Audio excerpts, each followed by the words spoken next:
कक्षा 10 का math chapter 1 का उदाहरण 6 संख्याओं 6 और 20 के अभाज्य गुणनखंड विधि से एचसीएफ और एलसीएम ज्ञात करें।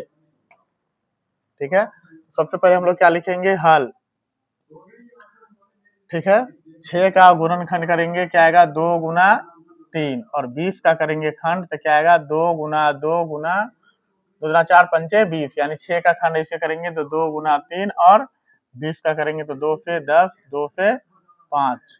ठीक है, अब एचसीएफ क्या होता है, एचसीएफ 6 और 20 का कितना हो जाएगा, जो दोनों में उभयनिष्ठ हो वह क्या होता है, दोनों में क्या मिल रहा है 2 और 2, तो क्या आ गया, दोनों में से जो मिलेगा उसमें से एक लिखेंगे, तो मिल रहा है 2 और 2। ठीक है, तो 2 और कोई मिल रहा है नहीं, तो इसका एलसीएम एचसीएफ क्या आ गया 2। आगे एलसीएम में क्या होता है, एलसीएम 6 और 20 का एलसीएम कितना आएगा, जो दोनों में मिलता है उसमें से एक लेते हैं हम लोग, दोनों में जो मिला उसके लिए, जो नहीं मिल रहा है उसको ले लेते हैं। क्या नहीं मिल रहा है, 3, 2 और 5, तो 2, 3 और 5, तो 2 दूना 4, 4 तिया 12, 12 पंचे क्या आ गया 60, यानी 6 और 20 का एचसीएफ यानी महत्तम समावर्तक 2 आया और लघुत्तम समावर्तक क्या आया 60 आया। आगे देखिए फिर उदाहरण 7।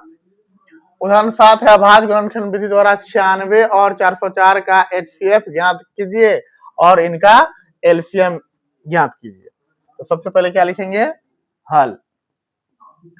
96 का गुणनखंड करेंगे, 96 का क्या करेंगे, खंड करेंगे, 2 से 48, 2 से फिर 24, 2 से 12, 2 से 6, 2 से 3, फिर 404 का खंड करेंगे, 2 से 202, फिर 2 से, अब 404 का क्या लिख देंगे, 2 गुना 2 गुना 101, और 96 का आ गया 2 गुना 2 गुना 2 गुना 2, 2 4 5 गुना 3। अब एचसीएफ इसका 96 और 404 का देखिए, दोनों में क्या मिल रहा है 2 फिर 2, 2 गुना 2 क्या आ गया 4।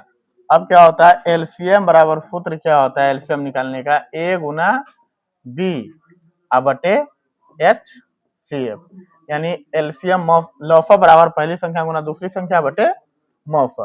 पहली संख्या 96, दूसरी संख्या 404, अब बटे क्या हो जाएगा, बटे लौफा मौफा कितना है 4 है, 4 से भाग देंगे 4 इकाई 4, 0 4 इकाई 4।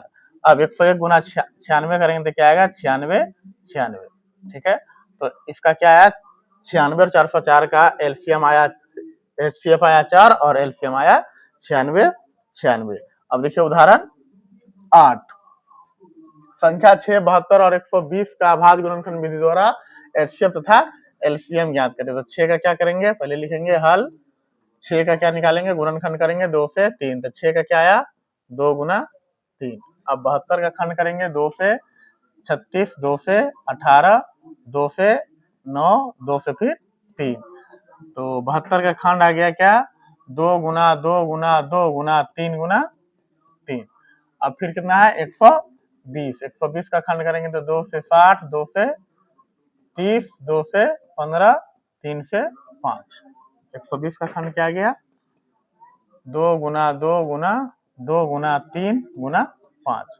अब क्या लिखना है, पहले निकालना है क्या एचसीएफ, एचसीएफ जो तीनों में उभयनिष्ठ मिलेगा उसमें से एक लेना है। तीनों में क्या मिल रहा है 2 2 2 ले लिए, और क्या मिल रहा है 3 3 3, 3 दूना 6, और कुछ नहीं आ रहा है तो 6 हो गया एचसीएफ। अब एलसीएम क्या होगा, एलसीएम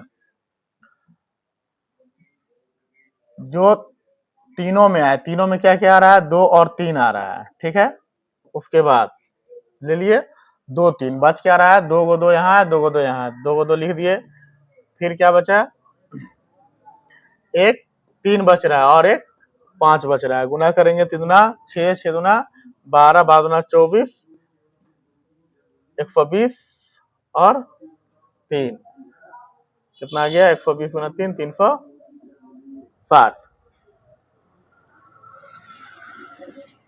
काटना नहीं है।